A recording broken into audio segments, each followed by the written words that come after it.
right. Well, you're listening to WMRW LP Warren, and it's 5 o'clock and time for Politics and Science. And Politics and Science is live today for a change. And I'm very honored that I have Dr. Raymond Peat back on the line here in the studio.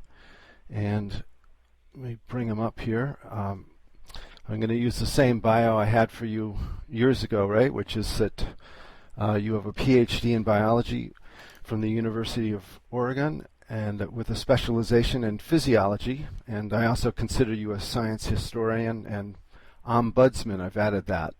If you want to correct that, please feel free. Okay. Okay, no corrections then, huh? No. All right.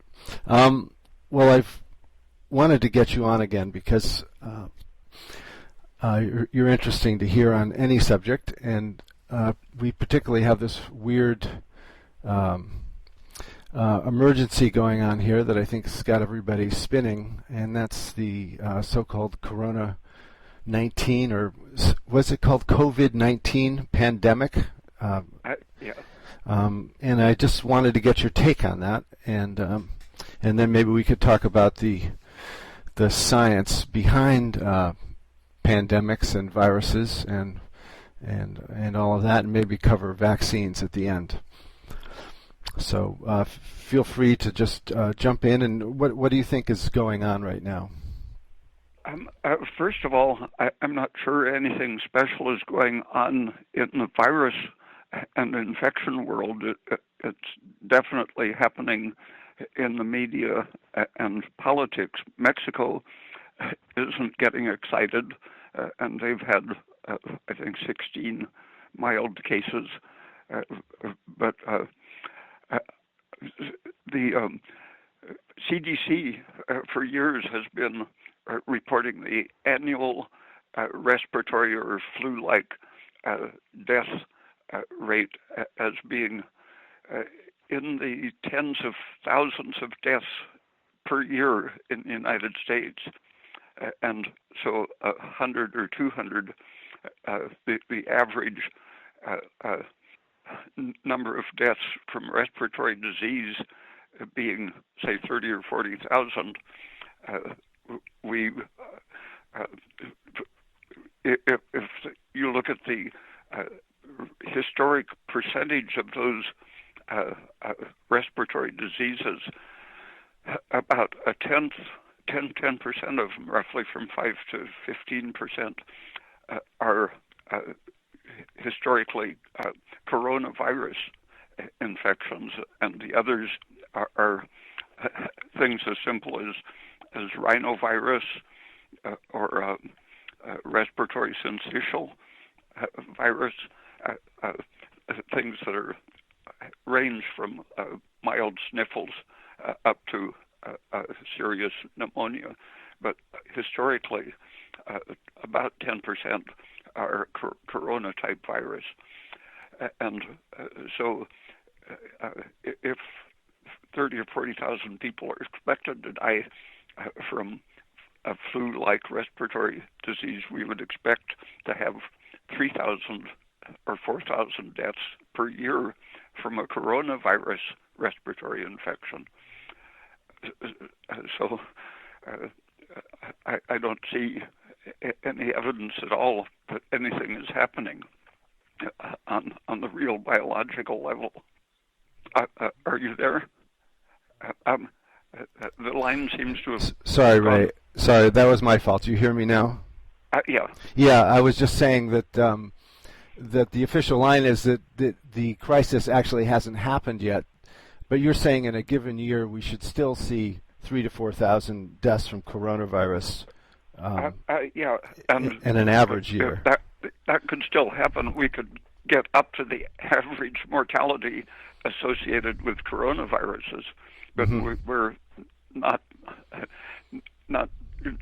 approaching that by a long way so far. So yeah.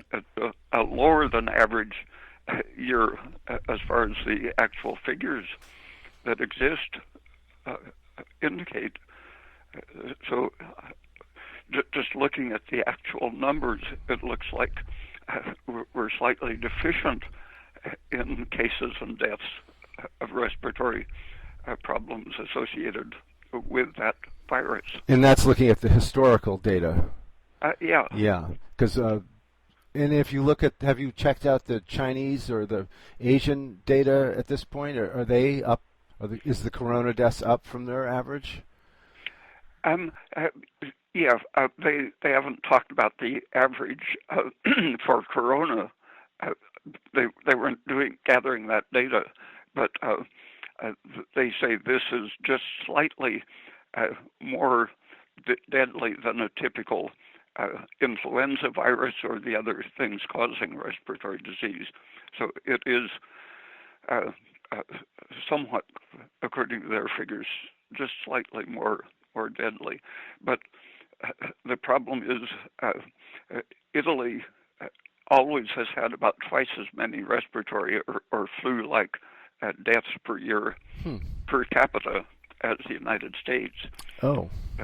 So it isn't unusual for them to be especially hard hit. But what makes the number go up is that they have been primarily testing sick people in hospitals. Mm-hmm. And it's the same with cancer diagnosis. If you go all out to look for cancer in a population of middle age and old age in the cancer range, you'll find 100% cancers if you're really, really thorough in your diagnosis. And so the more you diagnose, the more you can find, but people die at the same rate unless you treat them. If you increase your treatment for cancer, as you increase the diagnosis, the treatment is going to kill more and more. But you can make your treatments look better by diagnosing more and more cases which are harmless. Same with the flu or the coronavirus. If you test everyone in the population, you'll get all of these people with very mild reactions, and so it'll look like in South Korea, for example, 0.6%, because they tested more people. I see. So the dying people become a smaller percentage when you test a more representative cross-section of the population. Yeah, I see. So that's a bit of, maybe it's just an accident that because they're looking for the diseases in the most vulnerable, that they test the sickest people first. Yeah. Yeah. And so that if you restrict it to the people in the hospital on respirators, then you'll find that most of them have serious viruses, probably multiple respiratory viruses. I see. When you're very sick, various viruses that have been carried harmlessly will pop to the surface and get measured. I see, because your immune system is compromised. Yeah. Now, if we could back up a little bit, because I am confused, and probably other people are too. Exactly, what's the difference between a virus and a bacteria, and also what is particular about the coronavirus? Almost all bacteria are free living in a sense. They can generally live outside of cells if you feed them the right stuff and give them the right temperature and other conditions. They have the apparatus to reproduce their own genetic material, and the virus depends on entering a cell, either a bacterium or a higher organism's cell, and taking advantage of their machinery like ribosomes that can produce proteins from nucleic acids. And so these viruses put in their bit of nucleic acid once they can get into the cell, and that is processed on our ribosomes, the endoplasmic reticulum, and proteins are added to the replicated nucleic acid, and then it's excreted as a finished particle by our ordinary cell excretory system, secretory system. So in a healthy person, if you encounter a virus, even if it's a new virus that nobody's seen, do you think we're able to conquer that, or at least isolate it so it doesn't do any harm? Yeah, for example, on the surface, the respiratory surface in our lungs and the tubes leading into the air sacs, are lined with epithelial cells that can secrete.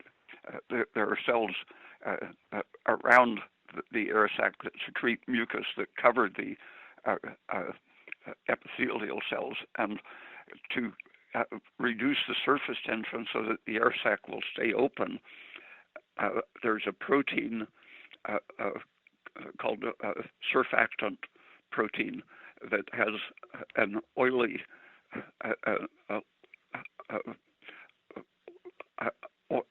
oil-loving lipophilic fraction, so it acts like a soap. And the water-loving part of the protein dissolves in this mucus layer on the cell lining the air sac, and the oily surface reduces the surface tension so that the air sac can stay open without extreme tension. And that surfactant protein contains groups that will collect the sugar-like surfaces of the viral proteins or other any pathogen possibility that hits that surfactant protein will get glued down by these binding particles. So it's our first layer of defense, and then in and around the epithelial layer, we have the reactive parts of the immune system. The angiotensin converting enzyme is one of the early parts of our immune system that sets up an inflammatory reaction that will set in action a whole chain of events. If the pathogen gets through and it is actually a threat, then you activate this proteolytic protein that creates angiotensin, which is like a transmitter of a panic reaction to the organism. And it happens that this coronavirus is able to bind to one of these angiotensin converting enzymes. There is one which is only pro-inflammatory, and another one that backs that up, which undoes, inhibits the inflammatory damage done by the first angiotensin-producing enzyme. This is called ACE2, and ACE2 happens to be attacked by this particular virus, which binds to that enzyme, and that's called the receptor. It's the vulnerable point of the organism as far as this virus is concerned. And binding to that ACE2 means that it leaves the ACE, first the ACE1, which produces angiotensin, it leaves that free to act, and ACE2 is capable of inactivating angiotensin, breaking it down to the first 7 amino acids. They call it angiotensin 1 to 7. And this is a defensive anti-inflammatory peptide. So if your ACE2 is knocked out, angiotensin has a free range to cause damage. So the virus increases the inflammatory reaction by sticking to this defensive enzyme. And that enzyme combined with the virus then acts to enter the cell by way of the angiotensin receptor, which is called the AT1. There are two known receptors by which angiotensin can do its damage. Angiotensin 1 is strictly an inflammation producing system. The angiotensin 2 produces somewhat defensive reactions, but it happens that the virus enzyme combination enters the cell by way of angiotensin receptor 1, AT1, and that turns on a whole range of destructive processes, nitric oxide and serotonin, for example. And so just looking at the effects, it's obvious that you could defend by anything that defends you against nitric oxide and serotonin. I see. Which are inflammatory mediators. Yeah. So anti-inflammatory things are the known treatment for this kind of virus. The Chinese for years have been using sinanserin, which is a serotonin blocker, for other treatments, and they find that it's helpful for people with the established respiratory corona infection. And what was the name of that again, Ray? The Chinese? Sinanserin, CINANSERIN. Okay. And losartan, which is a high blood pressure drug, is the most well-known blocker of angiotensin 1 receptor. Candesartan, and there are several others, but losartan is cheap and widely available. How do you spell that? LOSARTAN. Ah, just like it sounds. And what did you call that drug, Ray? Is it a certain type of? Angiotensin 1 receptor blocker. Okay. It's quite an action film you just painted for us there. I couldn't follow it all, but it seemed pretty basically interesting. The virus just activates an inflammatory process that many other things activate. So things that would primarily activate nitric oxide production or serotonin production or histamine or prostaglandin production, any of these tend to end up in the same condition. I think without knowing more about the nature of the infection, I think people who are taking aspirin, for example, it has a wide range of antiviral properties. It's already known to reduce infection from the standard influenza virus, hepatitis C virus, rhinovirus, half a dozen well-known viruses are blocked by common aspirin. There was a study of HIV even in which they saw beneficial effects from aspirin. Yeah, well, that's certainly available and very cheap, although much maligned. Vitamin D happens to one of its effects, like progesterone and aspirin, all of our known protective pro-immune but anti-inflammatory things lower the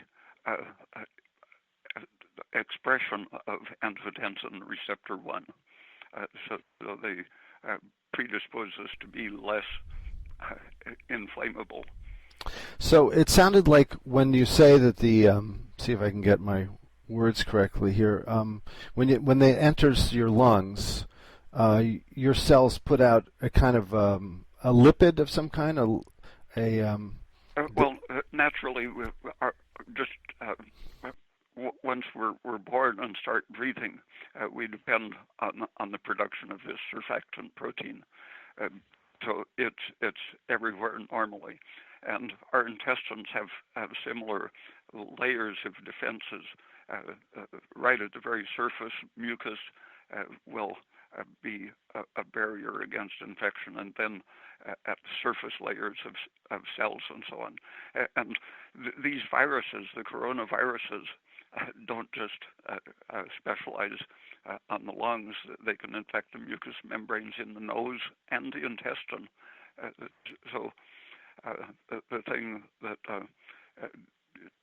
some people have been saying that runny noses aren't connected as a precursor of the lung infection, but a Russian virologist says that looking at tens of thousands of patients, he saw that a runny nose was a typical precursor to the rest of the lung infection symptoms, and that the intestine is just as prone to infection as the lungs.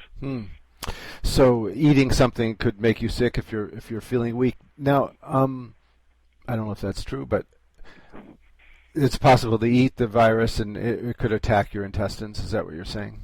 Yeah. If you get it in your mouth and swallow it, it could infect those as well. I see. Even though your stomach acid, you'd think, would take care of it. Not necessarily. The stomach acid doesn't break down the nucleic acids. Oh, I see. Now, if you're a healthy person, the mucus, I understand, is often a protective layer, correct? Like I think you just said that. And would if your mucus is healthy and working correctly, would it be able to kill the virus, or is this virus just too much for it? Yeah, the surface cells, including the mucus, have proteins analogous to the surfactant in the lung, proteins that collect the surface groups of a pathogen and bind them together. So it's just like putting flypaper on them, sort of. Oh, yeah. Right. And I was thinking it sounded a little bit like soap. You said it was soap-like. Yeah, the hydrophobic surface is itself tends to disorganize some of the invaders. For instance, they're telling us to wash our hands all the time. And how does soap kill a virus? Do you know? Taking the proteins, dissolving, making relatively insoluble things soluble, because the soap has that hydrophobic fraction that sticks to hydrophobic insoluble parts of an organism and disassembles it. I see. Inside out. Right. So that's a good thing. Now, is the COVID-19? It sounds like it's a little better at breaking into our system, so to speak, than a normal cold, which is also, I've heard a cold is also a coronavirus. Is that true? No. The cold can be caused by any of these. If your immune system is good, like one study found that almost half of all of the respiratory infections, they couldn't identify a particular cause. But the rhinovirus was the biggest at about 30%. That's the most common cold virus that is identified, but there are lots of unknown things that cause those symptoms. And then the coronavirus is in the range of somewhere between 5 and 15% of those respiratory infections. I see.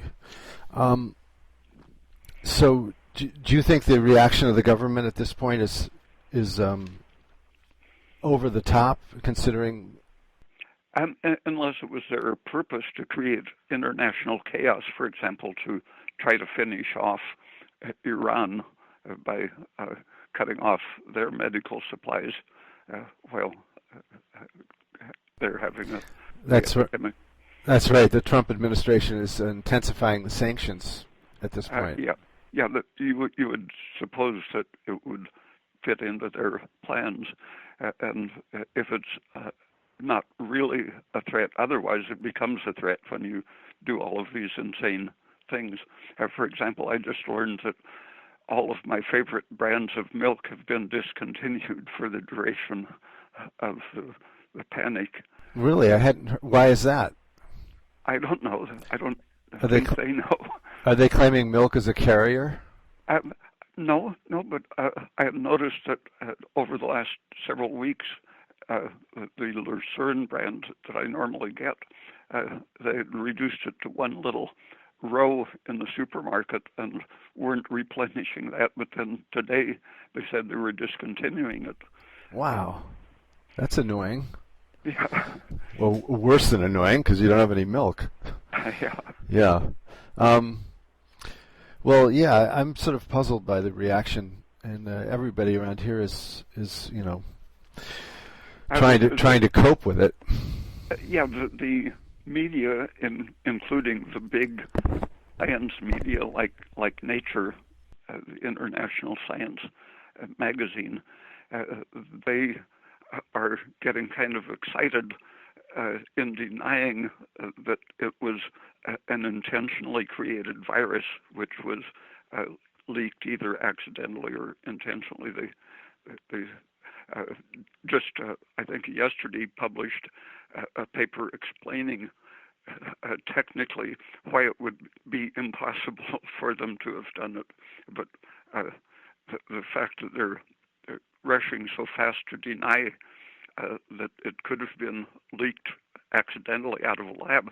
But when you look at the fact that normally they say that it takes over a year to produce a vaccine to a new respiratory infection, but they're already now within weeks saying that they have a vaccine ready to test. The purpose of CDC patenting the coronavirus 17 years ago was deliberately to create pathogens experimentally to enable them to anticipate a pathogen so that they could have a vaccine ready. So their intention was to have a vaccine ready by creating a pathogen, but now they're saying they couldn't possibly have created this, but they do happen to have a vaccine almost ready to use. So by their own declarations, it sounds very suspicious. Yeah, I feel like there's a tremendous conflict of interest at the CDC. I know we're supposed to respect them. Yes, same as at the World Health Organization. The head of that on January 29th said it's not a pandemic, and then the next day said it is a pandemic. I think something happened to him politically. I see. Yeah, it did. I mean, they haven't. A pandemic was supposed to reach a much higher bar, as my understanding, than we've reached at this point. Well, as I said, I don't see any evidence that it's anything different from last year or 10 years ago. Maybe you could explain the conflict of interest at the World Health Organization. I'm not familiar with that. People working there who have close connections to the vaccine industry. I think Robert Kennedy Jr.'s website has information about the conflicts of interest. Yeah, he's spoken quite eloquently about that. And our own CDC, you mentioned that they have a patent on the coronavirus. Why would they patent that?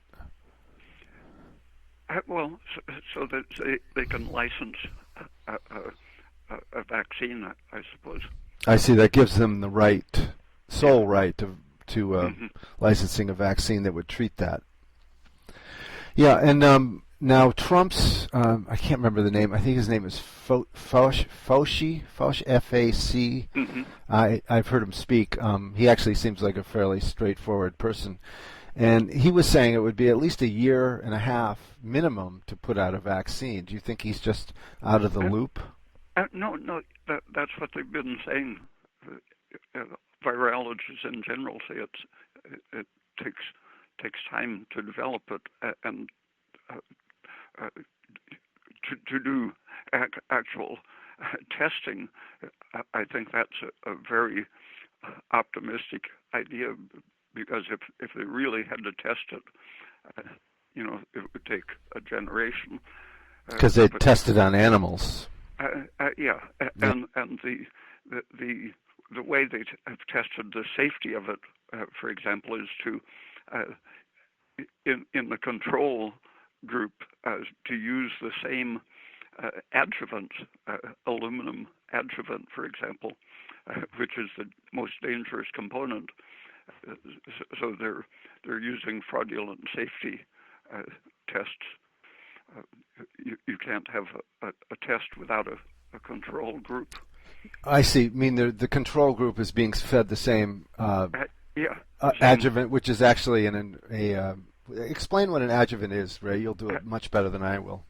It creates a derangement of, in this case, the muscle is where they inject it, and anything that you inject into the muscle is going to damage it and start an immune corrective process. But they found that just pathogens, particles, weren't enough to really tear up the tissue to produce a violent immune reaction. So they found that aluminum oxide particles created a terrific immunological storm that would sometimes create a little tumor or abscess at the site. It was such an intense damage.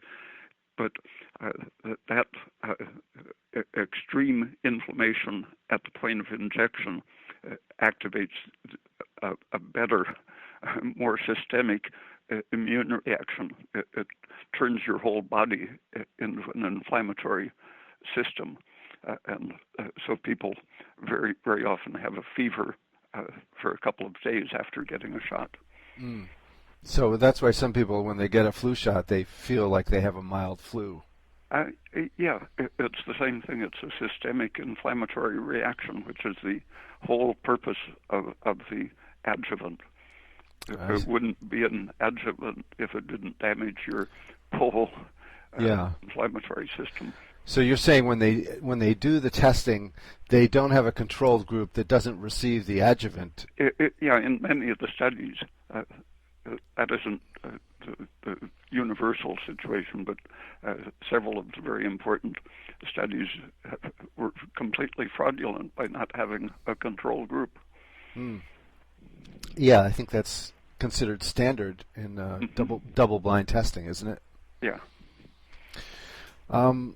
I have a number of questions here, but maybe talk a little bit more about vaccines. They keep harking back to the so-called Spanish flu in I think it was in 1918 that took a tremendous toll on lives over I think a year or two period. It was blamed on Spain, I think, sort of like Trump is blaming it on China, but it turned out it actually came from a U.S. Army base. And I just read recently that so-called flu that started on the Army base for these soldiers who had just been drafted and then were shipped over to Europe, that might have been caused by a vaccine that the Rockefeller Center was testing on those soldiers who were basically draftees. Have you heard anything about that? And I was wondering if you could talk about that. No, I haven't heard any more than what you said. But do you know about the movie Vaxxed? Yes, I do. There's information in that about the Gulf War syndrome and the anthrax vaccine. The people were getting the Gulf War syndrome without leaving the U.S. Following their anthrax vaccination. That's right. I think there were a lot of complaints by veterans about those vaccines. And also the nurses who were giving them, who felt terrible about administrating them. I'm just going to read a little thing here about this article I found at LouRockwell.com. It's looking at research that was done about this, the Spanish flu, and this scientist who looked into it, who looked back at the autopsies. They were all the people who died of the flu, supposedly, tested positive for bacterial pneumonia. So for some reason, they all got bacterial pneumonia, and that's what this person believes killed them. And that's different than the flu? Oh, definitely, yeah. But the CDC counts pretty much that would fall into the unknown category of severe respiratory syndromes. So they to get their annual 40 or 50,000 deaths, that they can scare people saying that's flu, get your flu shot. It obviously isn't the flu. It's pneumonia from partly unknown causes and partly a variety of viruses that have nothing to do with the flu shot. Yeah, and of course veterans in that situation are in the worst environment because they're either packed into barracks or into ships being shipped to Europe, or in trenches where it's very... the conditions during the First World War were not healthful in general for much of the world was influenced by the war conditions. So stress itself is a cause of epidemics. A shortage of food will increase the incidence of infectious diseases. Yeah, that's a really good point. So, I mean, right now, if it's true that this is a pandemic, it seems to mean that people all around the world are under a tremendous amount of stress if they're succumbing to it. Do you think that's possibly a cause, if it actually is the case that we're succumbing? Yeah, if anything is unusual is happening in the disease world, I think you can blame sanctions as one of the big causes. It's dislocating the world economy, and if you cause unemployment, you're going to increase infectious diseases. I mean, poverty causes infectious diseases.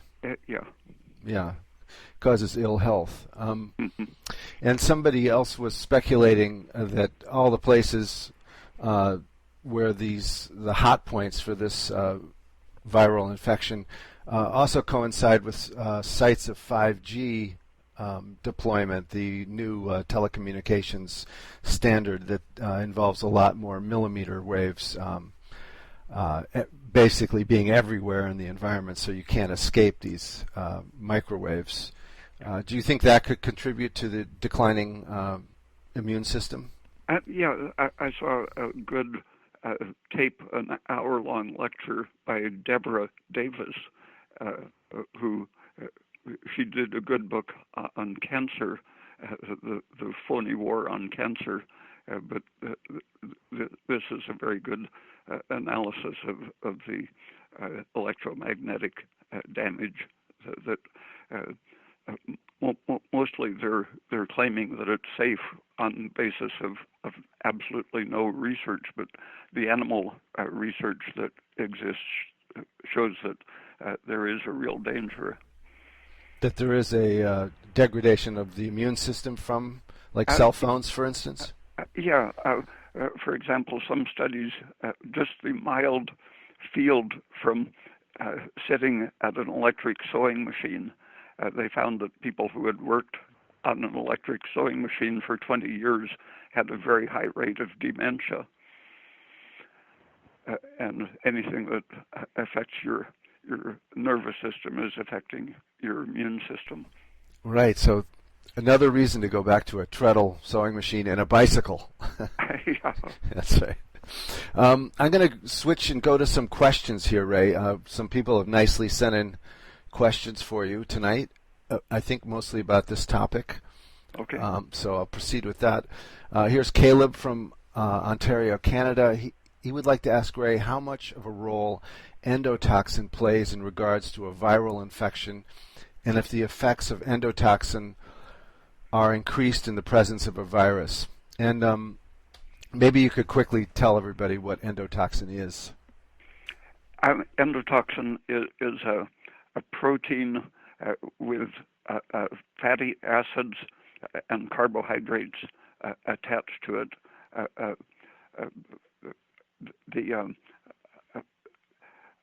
It's called lipopolysaccharide, but it's just part of the coating of a bacterium, and so it's being produced in the living process of the bacteria, and normally our intestine filters out most of it, but when you're under stress, more of it reaches your liver, and your liver is always doing a fairly good job of detoxifying it, but some of it's always circulating and activating the immune system a little bit. But when you're under stress, your liver gets overwhelmed with this bacterial material and lets it produce inflammation and stress, interfering with oxidative metabolism everywhere in your body. And it's activating because it interferes with mitochondrial energy production. It's overlapping with what the angiotensin system is doing anyway, but it activates the angiotensin system.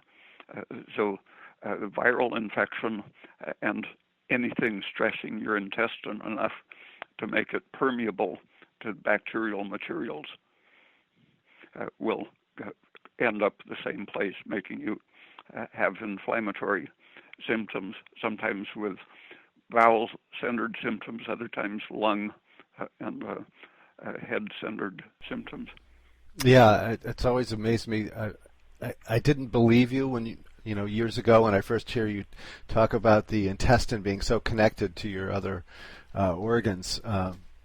But I do believe you now. And if you look at a map of the nerve system, your intestines are connected to all those. It's partly chemical leaking through, and partly inflammatory substances like serotonin and histamine produced by the intestine itself getting into the bloodstream. A tremendous flood of serotonin shows up and circulates in the platelets, and the nerves directly can transmit signals such as secretion of mucus and production of histamine and serotonin and nitric oxide right up in your nose membranes and throat membranes, and so you can treat the symptoms at the source by swallowing these things, so that they. That's why I recommend raw carrot, because carrot being indigestible will help to wash out some of the bacteria that are producing the endotoxin. But if you take anti-inflammatory things with it, such as olive or coconut oil or aspirin or an antihistamine or antibiotic, the carrot will deliver that down all the way through your intestine, offering protection and anti-inflammatory effect. So it's like oh, go ahead. An early U.S. 20th century gastroenterologist demonstrated that canine distemper, which was thought of as a lung and respiratory disease, he found that before any bacteria or any virus occurred in any of these respiratory membranes, there was already a well-established infection in the intestine, and they would start drooling and sniveling because of a nervous or chemical signal from an inflamed intestine. So no pathogen was present in these inflamed respiratory membranes. It was all coming from the intestine. Wow. And I think that's very generally neglected in people treating respiratory sicknesses. They let them go on eating things that are known to favor bacterial growth in the small intestine, for example. Mm-hmm. Yeah, and if anybody's, interested in a everyday sort of phenomena, notice when you eat something, a lot of times your nose will start to get moist on the inside. Maybe it's my age now. I'm almost 65, but when I eat something now, it doesn't always happen, but I start to get a slightly runny nose. That was something I noticed about 60 some years ago when I worked in the woods. Oh. I would come in to eat supper in a restaurant, and I noticed day after day I would see someone eating pie a la mode or a milkshake, and by the time they got to the cash register, they would be sniffling. Huh. And, just the thought of it. Was it just the thought of it that did that? No, I think it was loosening up mucus, producing a sort of a therapeutic cleansing reaction when they got their blood sugar up. The first stage of inflammation increases circulation, but it can dry up the membranes, and the mucus that they secrete becomes gummy and hardened, and produces a dry cough. But when you get your blood sugar up, the process can complete itself. It seems to need enough energy to produce a good flow of blood and mucus production, so that it can wash away the histamine. Mm. Okay, I'm going to move on to another question. So running out of time here, amazingly. What about the theory that viruses are simply phages or somatids from bacteria, and viral infections are really caused by occult intracellular bacteria? Luc Montanger, if I'm saying that right, probably not, for instance, insists that there must be an occult bacteria associated with HIV. Those things do exist, but I don't think he was right in that blaming it all on occult bacteria. We are loaded with potential viruses. It's several percent of our genome. Some people have identified as potential viruses or retroviruses. And these are DNA that has been built into our system by an exposure to the environment. There's a lab in Germany that shows that you can identify beef DNA after you eat beef in the bloodstream, and then you can find it integrated into our genome. Whatever we eat that has DNA in it is likely to be able to enter cells and be integrated as a potential resource. But when we're put under stress, it's something that Barbara McClintock was very unpopular for in the 1940s and 50s when she talked about the jumping genes. But she showed that stress causes genes to come out of the chromosomes and move around to a different place. And that since we have these retroviruses, I think it's very almost certain that under stress we will express retroviruses that have been in us for generations.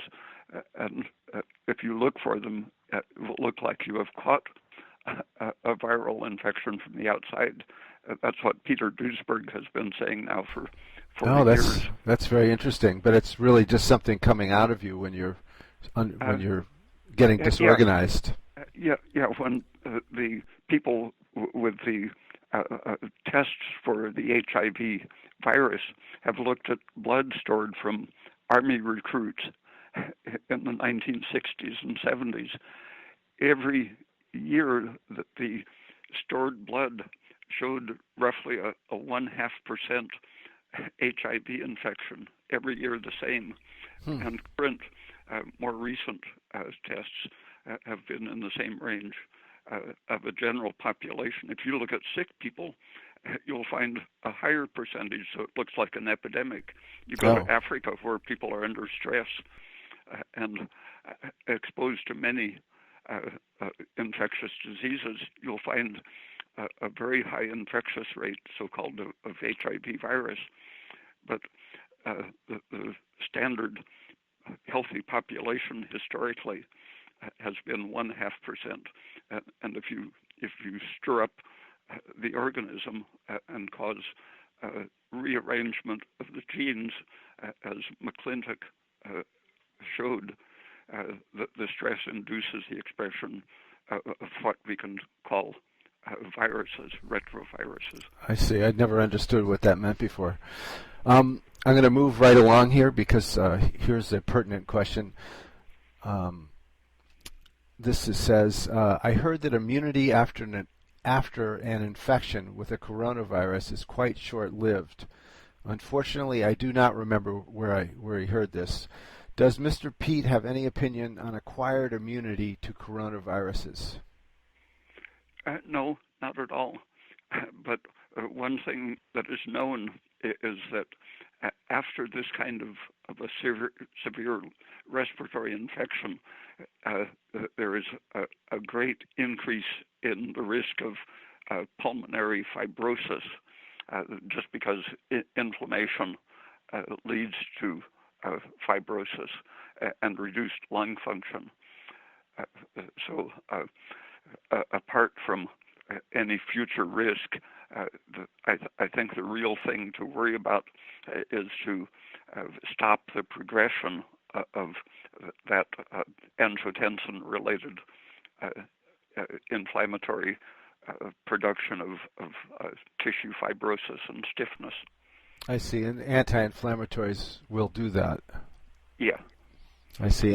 And what's the best way of delivering an anti-inflammatory to the lung? I think through the mouth. Okay.